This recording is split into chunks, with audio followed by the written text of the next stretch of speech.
अगर आप झारखंड से हैं तो आप सभी से मेरा अनुरोध होगा कि आप हमसे जुड़कर अपनी झारखंड सामान्य ज्ञान की तैयारी और बेहतर कर सकते हैं। आपको हमारे चैनल पे झारखंड सामान्य ज्ञान के साथ-साथ पिछले परीक्षाओं में झारखंड सामान्य ज्ञान से संबंधित पूछे जाने वाले महत्वपूर्ण प्रश्न का एमसीक्यू के माध्यम से उसका विश्लेषण करते हुए आप लोगों को बताया जाता है। जय हिंद दोस्तों, कैसे हैं आप सभी? स्वागत है आप सभी का हमारे सोशल मीडिया प्लेटफॉर्म में। दोस्तों, आज के वीडियो में हम लोग 1857 ईस्वी के बाद और 1947 ईस्वी तक झारखंड के सामान्य ज्ञान से संबंधित बनने वाले महत्वपूर्ण प्रश्न का एमसीक्यू के माध्यम से विश्लेषण करते हुए उसका उत्तर जानेंगे। तो बिना देर किए आज का हम वीडियो शुरू करते हैं। दोस्तों, आज का पहला सवाल है कि वहाबी आंदोलन की शुरुआत किसने की थी? और आपके पास 4 ऑप्शन दिया हुआ है। Option A Syed Ahmad Barelvi, option B Shah Mohammad Hussain, option C Ibrahim Mandal और अमरुद्दीन, या ऑप्शन डी मीर उस्मान। तो इसका सही उत्तर हो जाएगा दोस्तों, वहाबी आंदोलन की शुरुआत सैयद अहमद बरेलवी, जो बरेली के रहने वाले थे, उन्होंने भारत में वहाबी आंदोलन की शुरुआत की थी। अगर हम दूसरे ऑप्शन की बात करेंगे शाह महमूद हुसैन, तो झारखंड में शाह महमूद हुसैन को वहाबी आंदोलन के प्रचार प्रसार की जिम्मेवारी सौंपी गई थी। और अगर यदि तीसरे ऑप्शन से इब्राहिम मंडल और अमरुद्दीन की बात करें तो ये संथाल परगना में वहाबी आंदोलन का प्रचार प्रसार किए थे इब्राहिम मंडल और अमरुद्दीन। और इसी दौरान पाकुड़ के जो इब्राहिम मंडल पाकुड़ के रहने वाले थे संथाल परगना इलाके में, जो इनको आजीवन कारावास की भी वहाबी आंदोलन करने के चलते अंग्रेज़ों ने इन्हें आजीवन कारावास की सज़ा सुनाई थी। अगर यदि हम ऑप्शन डी की बात करें तो ऑप्शन डी मीर उस्मान, इन्होंने वहाबी आंदोलन का प्रचार प्रसार हजारीबाग में किया था। दोस्तों, अब हम वहाबी आंदोलन के बारे में जानते हैं कि वहाबी आंदोलन क्या था और इसका मुख्य उद्देश्य क्या था। तो दूसरा सवाल इसी से संबंधित है कि भारत में वहाबी आंदोलन का मुख्य उद्देश्य क्या था। ऑप्शन ए इस्लाम समाज में कुरीतियों को दूर करना, विश्व में इस्लाम राज्य कायम करना, ऑप्शन सी अंग्रेज़ों का सत्ता से बेदखल करना, या ऑप्शन डी इनमें से कोई नहीं। तो दोस्तों, इसका सही उत्तर हो जाएगा भारत में वहाबी आंदोलन का उद्देश्य था अंग्रेज़ों को यहाँ की सत्ता से बेदखल करना, यहाँ वहाबी आंदोलन का उद्देश्य था। लेकिन अगर यदि हम पूरे विश्व की परिदृश्य में बात करें तो वहाबी आंदोलन का यही उद्देश्य था कि पूरे विश्व में इस्लामिक राज्य कायम करना। इसका यह भी उद्देश्य था इस्लाम समाज की कुरीतियों को दूर करना। तो अगर यदि हम पूरे विश्व के परिदृश्य में बात करें कि वहाबी आंदोलन का उद्देश्य क्या था, तो इसका हो जाएगा विश्व में इस्लामिक राज्य कायम करना। लेकिन अगर यदि भारत की बात करें तो यहाँ अंग्रेज़ों को सत्ता से बेदखल करना वहाबी आंदोलन था। एक धर्म सुधार आंदोलन था। इस्लाम धर्म में कुरीतियों को सुधारने के लिए सैयद अहमद बरेलवी के द्वारा आंदोलन शुरू किया गया था, वहाबी आंदोलन। अब हम तीसरे ऑप्शन की ओर चलते हैं। तीसरा सवाल है दोस्तों कि हजारीबाग का जतीन बाघा किसे कहा जाता था? और आपके पास ऑप्शन है। Option A Ganesh Chandra Ghosh, option B Avinash Chandra Banerjee, option C Ram Vinod Singh, या ऑप्शन डी इनमें से कोई नहीं। तो इसका सही उत्तर बताना है। तो दोस्तों, इसका सही उत्तर हो जाएगा option number C Ram Vinod Singh. Ram Vinod Singh 1918 ईस्वी की ये बात है। ये हजारीबाग संत कोलंबस कॉलेज में पढ़ते थे, उन्होंने क्रांतिकारी छात्र से ये मिले थे, राम विनोद सिंह।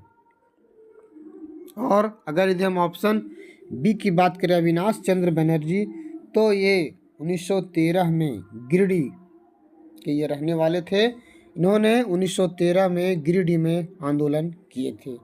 और अगर यदि हम ऑप्शन सी की बात करें गणेश चंद्र घोष, तो 1905 में जब बंगाल का विभाजन हुआ था तो रांची जिला में इन्होंने आंदोलन का नेतृत्व किया था। ऑप्शन ए गणेश चंद्र घोष, रांची जिला में। और हजारीबाग का जतिन बाघा किसे कहा जाता है? आपका राम विनोद सिंह को कहा जाता है। अब हम आगे बढ़ते हैं चौथे सवाल की ओर।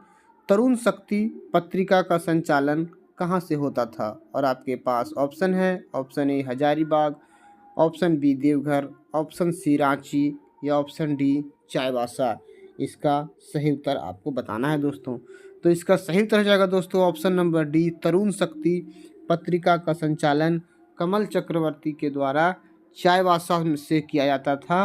और इस पत्रिका के माध्यम से यहाँ के युवाओं में क्रांति की पाठ पढ़ाया जाता था और उसका संचार किया जाता था। तरुण शक्ति पत्रिका संचालन चाईबासा से कौन करते थे?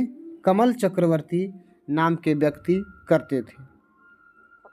अब हम पांचवें सवाल की ओर बढ़ते हैं। पांचवा सवाल है दोस्तों, स्वर्ण संघ संस्था का उद्देश्य क्या था? आपके पास ऑप्शन है, ऑप्शन ए बम बनाने का प्रशिक्षण देना, ऑप्शन बी धर्म का प्रचार, ऑप्शन सी पुनर्जागरण का कार्य करना या ऑप्शन डी क्रांतिकारी क्रियाकलाप का प्रसार। तो इसका सही उत्तर हो जाएगा स्वर्ण संघ संस्था का निर्माण वारिंद्र कुमार घोष ने अपने सहयोगियों के साथ देवघर में किए थे, जिसका उद्देश्य था क्रांतिकारी क्रियाकलाप का प्रसार करना। Option number D. अगले सवाल की ओर बढ़ते हैं जो है क्वेश्चन नंबर 6। छठा क्वेश्चन है, देशेर पत्रिका और तिलकर मुकदमा की रचना किसने की थी? छठा क्वेश्चन।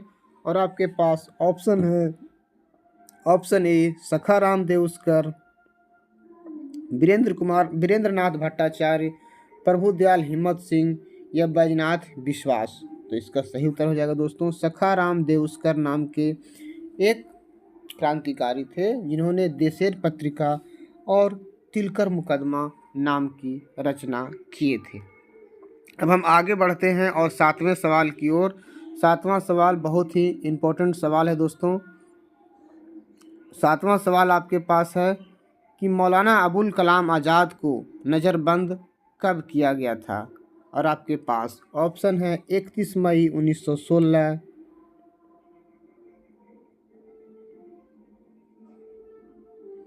सातवां सवाल है दोस्तों, मौलाना अबुल कलाम आज़ाद को नज़रबंद कब किया गया था? और आपके पास ऑप्शन है 31 मई 1916, 27 दिसंबर 1919, 14 अगस्त 1917 या 3 जनवरी 1920। तो इसका सही उत्तर हो जाएगा दोस्तों मौलाना अबुल कलाम आज़ाद को ऑप्शन नंबर ए 31 मई 1916 को रांची में नज़रबंद किया गया था और ये 27 दिसंबर 1919 तक रांची में ही रहे थे, 1916 से 1919 तक। और अगर यदि हम ऑप्शन नंबर डी की बात करें 3 जनवरी 1920 को, तो 3 जनवरी 1920 को झारखंड से मौलाना अबुल कलाम आज़ाद जो महान क्रांतिकारी थे वो कलकत्ता के लिए रवाना हो गए थे। तो सातवां सवाल, मौलाना अबुल कलाम आज़ाद को 31 मई 1916 को नज़रबंद किया गया था, जो 27 दिसंबर 1919 तक नज़रबंद थे और 3 जनवरी 1920 को कलकत्ता के लिए रवाना हुए थे। तो ये रहा आपका सातवां सवाल। अब हम आगे बढ़ते हैं और आठवें सवाल की ओर बढ़ते हैं दोस्तों। आठवां सवाल है, अंजुमन इस्लामिया एवं मदरसा इस्लामिया की नींव किसने रखी थी? आठवां सवाल है दोस्तों, अंजुमन इस्लामिया और मदरसा इस्लामिया की नींव किसने रखी थी? और आपके पास ऑप्शन है गजनफर मिर्ज़ा, खान अब्दुल गफ़ार खां, मोहम्मद अली या मौलाना अबुल कलाम आज़ाद। तो इसका सही उत्तर क्या हो जाएगा? तो दोस्तों अगस्त 1917 में हम सभी पिछले सवाल में भी अभी डिस्कस किए कि मौलाना अबुल कलाम आज़ाद 1916 से 1919 तक रांची में नज़रबंद रहे थे। इसी दौरान अगस्त 1917 में अंजुमन इस्लामिया और मदरसा इस्लामिया नाम का दो संस्था का नींव रखे थे।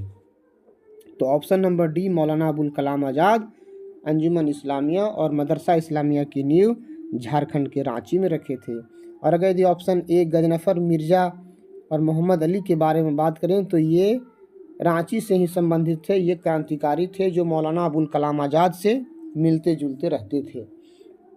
और मौलाना अबुल कलाम आज़ाद का एक अल बेलाग प्रेस नाम का भी एक उनका प्रेस चलता था, जिसको उन्होंने बेचकर अपनी उसकी सारी जो उसका पैसा जो हुआ वो मदरसा इस्लामिया में वो लगा दिए थे।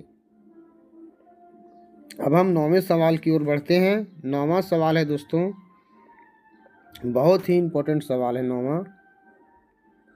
राष्ट्रपिता महात्मा गांधी सर्वप्रथम झारखंड कब आए थे?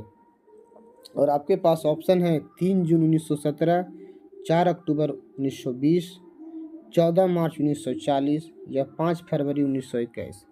तो इसका सही उत्तर हो जाएगा दोस्तों महात्मा गांधी सर्वप्रथम 3 जून, महात्मा गांधी जो थे वो सर्वप्रथम 3 जून 1917 को झारखंड आए थे और अंतिम बार 14 मार्च 1940 को झारखंड आए थे।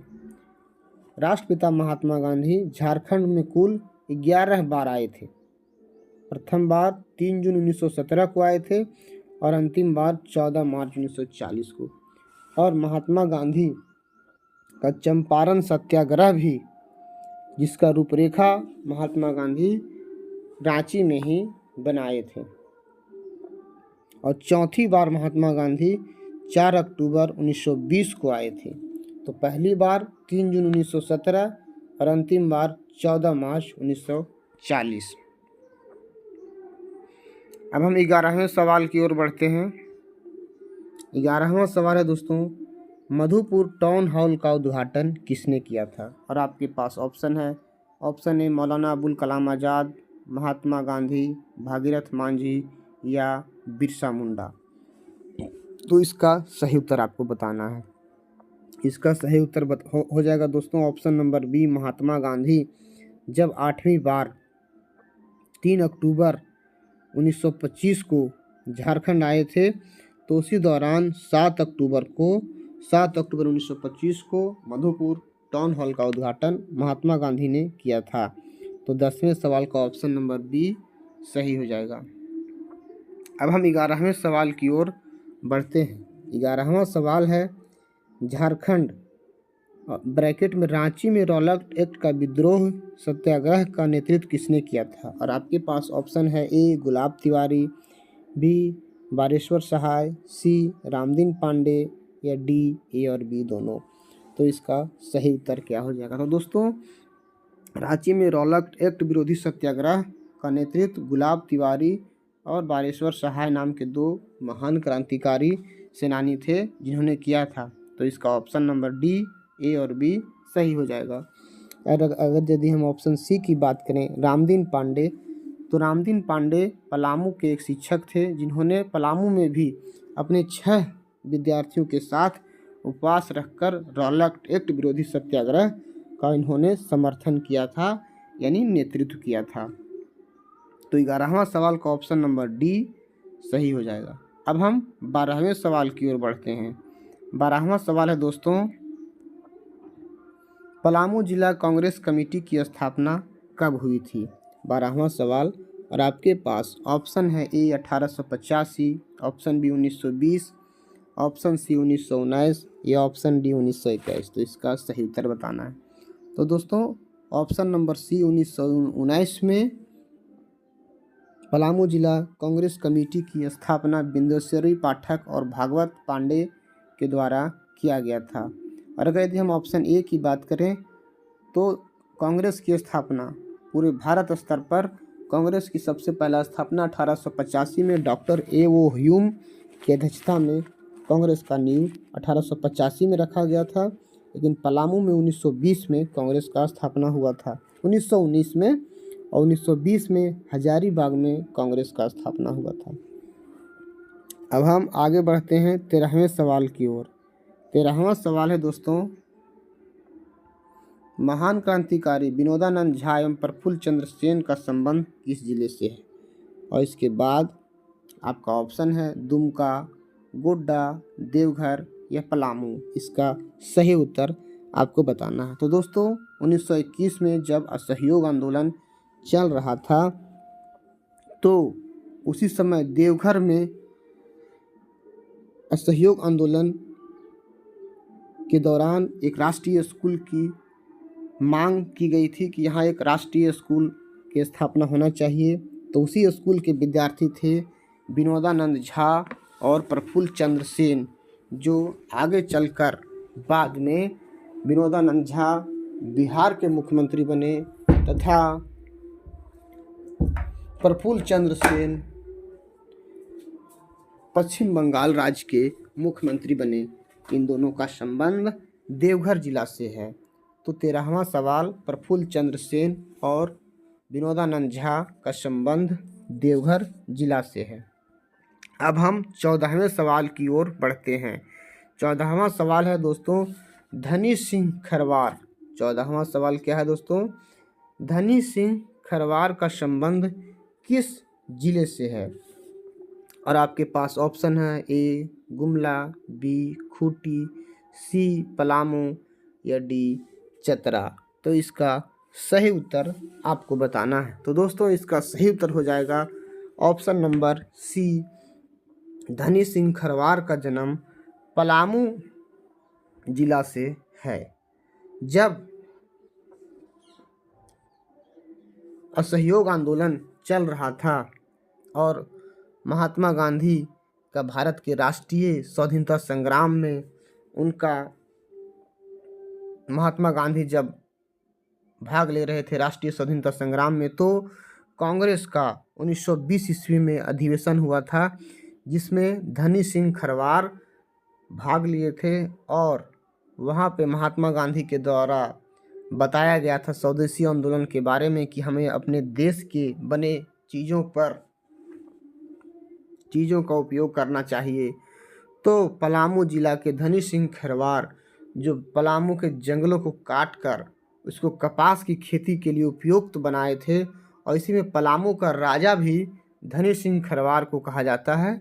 तो धनी सिंह खरवार का संबंध आपका पलामू जिला से है। अब हम आगे बढ़ते हैं 15वें सवाल की ओर। जो 15वां सवाल है दोस्तों, कृष्ण वल्लभ सहाय एवं रामेश्वर लाल कब विधानसभा का चुनाव जीते थे?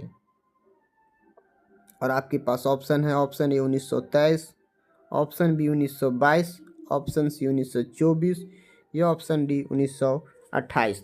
इसका सही उत्तर आपको बताना है दोस्तों। इसका सही उत्तर हो जाएगा ऑप्शन नंबर ए 1923 ईस्वी में कृष्ण वल्लभ सहाय और रामेश्वर लाल विधान परिषद का चुनाव जीते थे। दोस्तों हम सभी जान रहे हैं कि 1922 ईस्वी में कांग्रेस का विभाजन हुआ, और कांग्रेस का विभाजन होने के बाद स्वराज पार्टी का नींव रखा गया। तो कृष्ण वल्लभ सहाय और रामेश्वर लाल को झारखंड क्षेत्र का जिम्मेवारी सौंपा गया था, जिसमें उन्होंने कृष्ण वल्लभ सहाय को हजारीबाग तथा रामेश्वर लाल को संथाल परगना इलाके की जिम्मेवारी सौंपी थी स्वराज पार्टी के द्वारा। उसी में 1923 ईस्वी में दोनों विधान परिषद का चुनाव जीते थे। अब हम आगे बढ़ते हैं 16वें सवाल।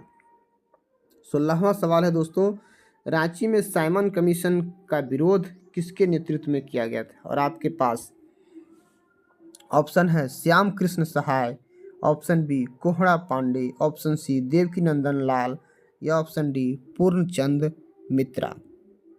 तो दोस्तों इसका सही उत्तर आपको बताना है। इसका सही उत्तर हो जाएगा दोस्तों option number A, Shyam Krishna Sahay के नेतृत्व में रांची में साइमन कमीशन का विरोध का नेतृत्व श्याम कृष्ण सहाय ऑप्शन नंबर ए के नेतृत्व में किया गया था। अगर हम ऑप्शन बी की बात करें, ऑप्शन बी कोहड़ा पांडे, तो पलामू में साइमन कमीशन का विरोध कोहड़ा पांडे नाम के व्यक्ति के द्वारा किया गया था। और ऑप्शन सी और डी की बात करें, देवकीनंदन लाल और पूर्णचंद मित्रा, तो 8 दिसंबर 1928 में हजारीबाग में देवकीनंदन लाल और पूर्णचंद मित्रा के द्वारा इसका विरोध किया गया था। अब हम आगे बढ़ते हैं और 17वें सवाल की ओर। जो 17वां सवाल है दोस्तों, अलग राज्य की मांग साइमन कमीशन को किसने सौंपी थी? और आपके पास ऑप्शन है दोस्तों A Juel Lakra, option number B Krishna Ballabh Sahay, option C Lutheran church, या ऑप्शन डी शरद चंद्र राय। तो इसका सही उत्तर आपको बताना है। इसका सही उत्तर हो जाएगा दोस्तों ऑप्शन नंबर ए जुएल लकड़ा, जो छोटानागपुर उन्नति समाज के ये नेतृत्व करते थे। उनके द्वारा अलग झारखंड राज्य की मांग सौंपी गई थी। जुएल लकड़ा के साथ एक और वान ड्यूफ नाम के नेतृत्व में आदिवासियों के लिए अलग राज्य की मांग सौंपी गई थी। तो 17वें सवाल का ऑप्शन नंबर ए सही हो जाएगा। अब हम बात उसके बाद ऑप्शन सी लूथरन चर्च की बात अगर यदि हम करें तो लूथरन चर्च के नेतृत्व में एक अलग बृहत्तर छोटानागपुर बनाने का प्रस्ताव साइमन कमीशन को सौंपा गया था। और ऑप्शन डी की बात करें शरद चंद्र राय, तो शरद चंद्र राय ने झारखंड को उड़ीसा में शामिल करने की मांग संबंधी प्रस्ताव का सुझाव साइमन कमीशन को दिया था। अब हम आगे बढ़ते हैं और 18वें सवाल। 18वां सवाल भी दोस्तों बहुत ही महत्वपूर्ण सवाल है। जमशेदपुर लेबर एसोसिएशन को मान्यता कब मिली थी? और आपके पास ऑप्शन है 1920, 1925, 1928 या 1927। दोस्तों जमशेदपुर लेबर एसोसिएशन की मान्यता 1925 ईस्वी में मिली थी। दोस्तों 1920 ईस्वी में जमशेदपुर लेबर एसोसिएशन 1920 ईस्वी में जमशेदपुर लेबर एसोसिएशन का स्थापना हुआ था, लेकिन इसका मान्यता 1925 में हुआ था। 1920 ईस्वी में जमशेदपुर लेबर वर्कर्स एसोसिएशन की स्थापना एस.एन. हल्दर और बेमोस चक्रवर्ती के द्वारा किया गया था, लेकिन इसको मान्यता 9 अगस्त 1925 ईस्वी को महात्मा गांधी जी के मध्यस्थता के बाद टाटा कंपनी ने जमशेदपुर लेबर एसोसिएशन को मान्यता दी थी। उसके बाद जमशेदपुर लेबर एसोसिएशन में 3.5 साल हड़ताल रहा और 1928 में सुभाष चंद्र बोस जमशेदपुर लेबर एसोसिएशन के अध्यक्ष रहे। और उसके बाद सुभाष चंद्र बोस 9 साल तक जमशेदपुर लेबर एसोसिएशन के अध्यक्ष रहे। और उसके बाद 9 सालों के बाद 1937 ईस्वी में जमशेदपुर लेबर एसोसिएशन का नाम बदल के टाटा वर्कर्स यूनियन किया गया। दोस्तों 1937 में जमशेदपुर लेबर एसोसिएशन का नाम टाटा वर्कर्स यूनियन रखा गया। तो यहाँ पर हम आपको चारों ऑप्शन बता दिए कि 1920 ईस्वी में जमशेदपुर लेबर एसोसिएशन का गठन हुआ। 1925 ईस्वी में महात्मा गांधी की मध्यस्थता के बाद इसको मान्यता मिला। 1928 में सुभाष चंद्र बोस इसके अध्यक्ष बने। 1937 में इसका नाम चेंज होकर टाटा वर्कर्स यूनियन बना, जिसका सबसे पहला अध्यक्ष अब्दुल बारी बने थे। अब हम आगे बढ़ते हैं 19वें सवाल की ओर। 19वां सवाल है दोस्तों, पूर्ण स्वाधीनता दिवस के समर्थन में हजारीबाग में किसने राष्ट्रीय ध्वज को फहराया था? और आपके पास ऑप्शन है A Ram Narayan Singh, option B Krishna Ballabh Sahay, option C Nagarmal Modi, option C PC Mitra. तो इसका सही उत्तर हो जाएगा दोस्तों हजारीबाग में पूर्ण स्वाधीनता संग्राम के समर्थन में झंडा फहराने वाले थे आपके कृष्ण बल्लभ सहाय, जो हजारीबाग कचहरी में झंडा फहराए थे कृष्ण बल्लभ सहाय। और ऑप्शन डी पीसी मित्रा की बात करें तो इन्होंने रांची में झंडा फहराया था। अब हम आगे बढ़ते हैं दोस्तों 20वें सवाल की ओर। हजारीबाग में नमक बनाकर किसने नमक कानून को चुनौती दी थी? और आपके पास ऑप्शन है राधा गोविंद प्रसाद, कृष्ण बल्लभ सहाय, सरस्वती देवी या आपका बजरंग सहाय। तो इसका सही उत्तर हो जाएगा दोस्तों हजारीबाग में खजाची तालाब में नमक बनाकर नमक कानून को चुनौती देने वाले थे आप हमारे कृष्ण बल्लभ सहाय, जो एक महान क्रांतिकारी थे।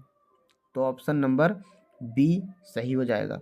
और स्वाधीनता दिवस के समर्थन में हजारीबाग में भी झंडा फहराने वाले थे हमारे कृष्ण बल्लभ सहाय। इन्होंने हजारीबाग कचहरी में झंडा फहराकर नमक कानून और को चुनौती दिया, खजाजी तालाब में नमक बनाकर और हजारीबाग कचहरी में झंडा फहराकर इन्होंने अंग्रेजों को बहुत बड़ी चुनौती दी थी। अगर हम ऑप्शन सी सरस्वती देवी के बारे में बात करें तो सरस्वती देवी हजारीबाग जिला कांग्रेस कमेटी की अध्यक्ष थी। इन्होंने भी स्वतंत्रता संग्राम में बढ़ चढ़कर हिस्सा लिया। इनके साथ संत कोलंबा कॉलेज की प्राचार्य की पुत्री साधना देवी को भी अरेस्ट किया गया था आंदोलन के चलते और 6 माह का सजा दिया गया था।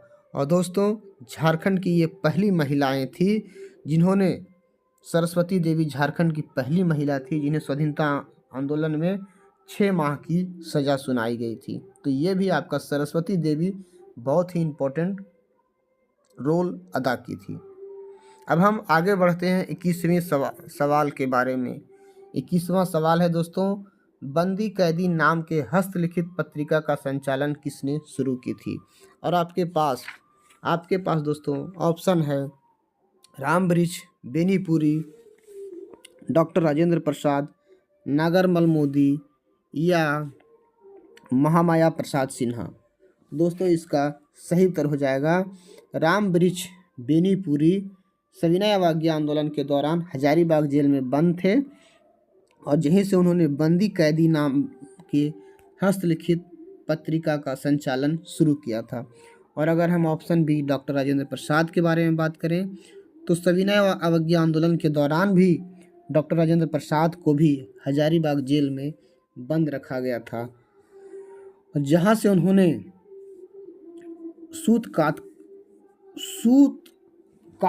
कपास के सूत काटकर 15 गज से अधिक लंबा कपड़ा डॉक्टर राजेंद्र प्रसाद तैयार किए थे। ये भी हजारीबाग जेल में बंद थे। रामबृक्ष बेनीपुरी ये भी सविनय अवज्ञा आंदोलन के दौरान हजारीबाग में बंद थे। और अगर यदि हम ऑप्शन डी की बात करें महामाया प्रसाद सिन्हा, तो सविनय अवज्ञा आंदोलन के क्रम में हजारीबाग जेल में बंद ये भी थे महामाया प्रसाद सिन्हा, जिन्होंने कारागार नाम के हस्तलिखित मासिक पत्रिका, याद रखिएगा दोस्तों, कारागार नाम की पत्रिका का संचालन महामाया प्रसाद सिन्हा। और अगर बंदी कैदी के नाम से कोई हस्तलिखित पत्रिका का संचालन किए थे तो रामबृक्ष बेनीपुरी। ये तीनों सविनय अवज्ञा आंदोलन के दौरान हजारीबाग जेल में बंद रहे थे। अब हम आगे बढ़ते हैं 22वें सवाल। 22वां सवाल है दोस्तों, जंगल सत्याग्रह का संबंध किस जिले से है? और आपके पास ऑप्शन है ए सिंहभूम, बी पलामू, सी हजारीबाग या डी चतरा। इसका सही उत्तर आपको बताना है। तो दोस्तों जंगल सत्याग्रह का संबंध सिंहभूम जिले से है। अब हम जंगल सत्याग्रह के बारे में थोड़ा सा बात करते हैं। चक्रधरपुर में कांग्रेस के नेताओं ने जंगल को काटकर अपना विरोध दर्ज किया था, जिसमें उन्हें जेल की भी सजा हुई थी। और उनका विरोध करने का जो तरीका था, इसी को जंगल सत्याग्रह का संज्ञा दिया गया था। तो जंगल सत्याग्रह का संबंध कौन से जिले से है? आपका चाईबासा सिंहभूम जिला से है। अब हम आगे बढ़ते हैं और आपका 23वां सवाल की ओर बढ़ते हैं। तो दोस्तों 23वां सवाल है, भारत सरकार अधिनियम 1935 के तहत 1937 ईस्वी के चुनाव में झारखंड के आदिवासियों को कितने सीटें मिली थी? और आपका इसका ऑप्शन है option A 6, option B 7, option C 5 या ऑप्शन डी बी 5। तो दोस्तों इसका सही उत्तर हो जाएगा ऑप्शन नंबर ए 6। 1937 ईस्वी के चुनाव में झारखंड के आदिवासियों के लिए 6 सीटें आरक्षित की गई थी। अब हम आगे बढ़ते हैं दोस्तों 24वां सवाल की ओर। 24वां सवाल है दोस्तों, बहुत ही इम्पोर्टेंट सवाल है। ये सवाल कईयों बार एग्जाम में पूछा है। तो 24वां सवाल क्या है? 9 अगस्त 1942 को जयप्रकाश नारायण महान क्रांतिकारी जो थे वो अपने कितनों साथियों के साथ हजारीबाग जेल से फरार हुए थे? और इसका आपको उत्तर बताना है। तो दोस्तों आपके पास ऑप्शन है, option A 5, option B 3, option C 4 या ऑप्शन डी 1। तो इसका सही उत्तर बताना है। दोस्तों हजारीबाग जेल में जयप्रकाश नारायण बंद थे, जो 9 नवंबर होना चाहिए दोस्तों, 9 नवंबर 1942 को अपने 5 साथी रामनंदन मिश्र, योगेंद्र शुक्ल, सूरज नारायण सिंह, शालिग्राम सिंह और गुलाबी सोनार के नेतृत्व में लोगों के साथ हजारीबाग जेल से फरार हो गए थे। अब हम आगे 25वां सवाल की बात करते हैं। 25वां सवाल, पहाड़िया जत्था का गठन किसने किया था? 25वां सवाल है, पहाड़िया जत्था का गठन किसने किया था? और आपके पास ऑप्शन है कृष्णा प्रसाद, ननी मंडल, विनोदानंद झा या सत्यकाली बाबू। तो इसका सही उत्तर आपको बताना है। इसका सही उत्तर जाएगा दोस्तों ऑप्शन नंबर ए, कृष्णा प्रसाद। पहाड़िया जत्था का गठन इन्होंने किया था। और अगर हम ऑप्शन बी ननी मंडल के बारे में बात करें तो ये गोड्डा जिले से संबंधित है। ये डॉक्टर थे, वहाँ डॉक्टर का काम करते थे। भारत छोड़ो आंदोलन जब देश में चल रहा था तो गोड्डा जिला में ये डॉक्टर थे और वहाँ क्रांतिकारियों को इलाज फ्री में करते थे। ये घायलों को इलाज करते थे। ननी मंडल नाम के व्यक्ति थे। विनोदानंद झा के बारे में हम लोग जानते ही हैं कि ये देवघर से संबंधित थे। ये महान क्रांतिकारी थे जो बाद में चलकर संयुक्त बिहार के मुख्यमंत्री बने। सत्यकाली बाबू ये जामताड़ा से संबंधित हैं और जामताड़ा में ये क्रांतिकारियों को मदद करते थे और बढ़ चढ़कर हिस्सा लेते थे। अब हम 26वें सवाल के बारे में बात करेंगे। 26वां सवाल है, साइक्लोस्टाइल बुलेटिन नाम की पत्रिका का संचालन किसने किया था? और आपके पास ऑप्शन है राम नारायण सिंह, हरे राम गुटगुटिया, नागरमल मोदी या पीसी मित्रा। इसका सही उत्तर बताना है। तो दोस्तों इसका सही उत्तर हो जाएगा ऑप्शन नंबर बी, देवघर के हरे राम गुटगुटिया साइक्लोस्टाइल बुलेटिन नाम की पत्रिका का संचालन करते थे। अगर हम ऑप्शन ए की बात करें, राम नारायण सिंह, तो ये महान स्वतंत्रता सेनानी थे जो आगे चलकर हजारीबाग के सांसद भी बने। इनका संबंध चतरा जिले से है। ऑप्शन सी नागरमल मोदी, ये भी महान क्रांतिकारी थे जो रांची जिला से संबंधित थे। और पीसी मित्रा भी रांची जिला से ही संबंधित थे जो असहयोग आंदोलन, सविनय अवज्ञा आंदोलन में बढ़ चढ़कर हिस्सा लिए थे।